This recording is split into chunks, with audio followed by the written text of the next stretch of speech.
d'abord, pour atteler une caravane, il faut amener la tête d'attelage de la caravane bien au-dessus de la boule de la voiture.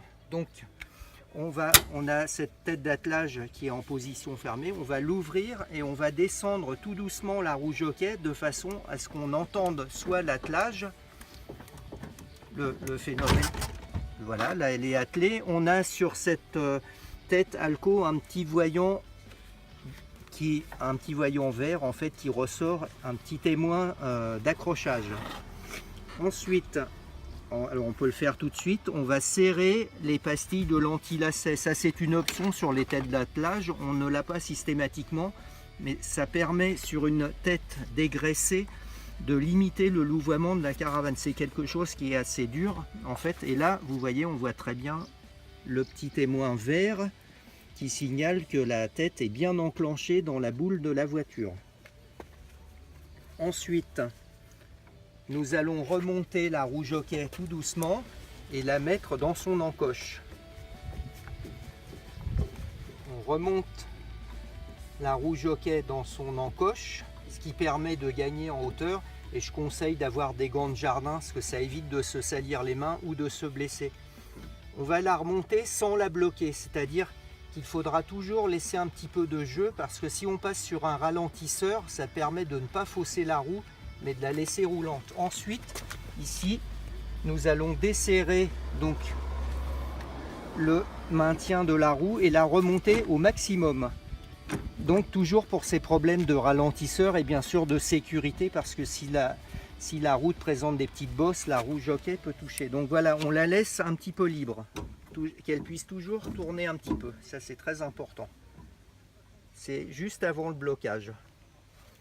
Ensuite, nous allons mettre la prise électrique. Donc, il faut repérer les détrompeurs de chaque côté, enclencher puis tourner. Donc, la jonction électrique est faite théoriquement et on accordera de l'attention également à ce câble qui ne doit pas frotter par terre. Autrement, tous les câbles vont être rapidement sectionnés par le frottement avec le sol. Donc il faut s'arranger en général soit avec un tendeur en le mettant ici, de façon à ce que le câble soit assez lâche pour permettre malgré tout la prise de virage ou une marche arrière qui tire un petit peu sur le câble, mais il ne faut pas qu'il descende trop bas, ça c'est important. Donc on peut s'arranger avec le câble de frein.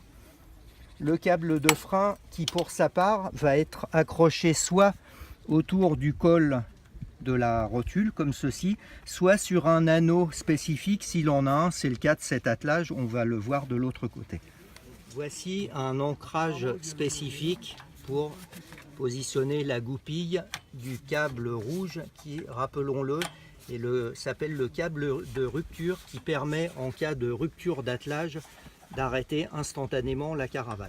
Dernière étape, enfin, puisque la caravane est bien accrochée et que la voiture est bien stationnée avec ses freins enclenchés, nous pouvons, côté caravane, desserrer le frein complètement. La caravane est prête à partir. Maintenant, il faut bien sûr avoir vérifié le fonctionnement des feux de signalisation côté caravane. Frein, clignotant, feu de recul éventuellement, feu de brouillard éventuellement.